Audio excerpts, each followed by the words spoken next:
So I'm here today with Ben Friedman from Citiquiet Windows and Doors. And Ben, why do people choose to use impact windows and doors? What's the Well, real core of the reason?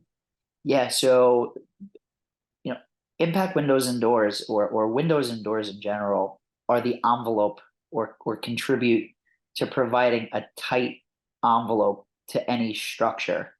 You have different components of the envelope. You have your roof, you have your walls, you have your windows and doors. But to have impact windows and doors that are tested and approved not only by Miami-Dade, but by the state of Florida to be able to withstand certain wind pressures and certain design requirements, um, really allow that building to be safe and sound in the event of a major event.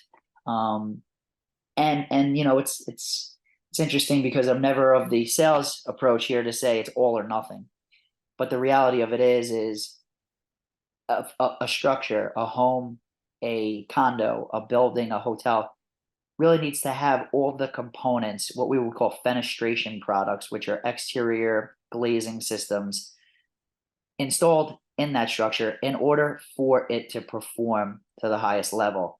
You can't suggest that I'm not going to do that window because it's never going to get struck by a storm, or that window, seems okay, but we're really not sure. Because at the end of the day, if you have somebody who's doing a project that costs them $100,000 and they suggest they're not going to do $3,000 or $4,000 more worth of windows and doors, you really rolling the dice.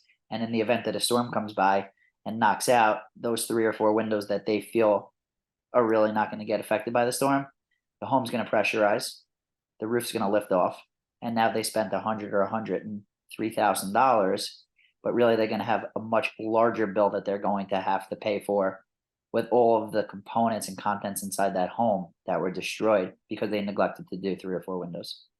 And I think that was something so surprising that I've had the privilege of learning from you and your team, is that it could just take one small window that's forgotten about in the bathroom or in a laundry room or in a basement, not really here in Florida too much, but maybe around the rest of the country.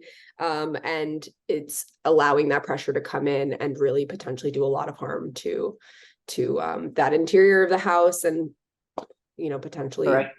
that And just to piggyback off of that for a quick second here, specific to Florida, when a insurance company is going to look to insure or put a value to the insurance premium for a home, in Florida specifically, they're going to do a wind mitigation inspection.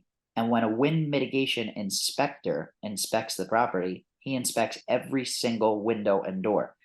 And in most cases, if an insurance company doesn't see that a wind mitigation inspection includes all glazing systems, windows, doors, garage doors, be compliant, you may not get insurance, or you may be paying a very high premium for it. or higher than you may have. Yeah. No, valuable information. Thanks so much for sharing with us, Ben. We really appreciate Thanks it. for having me.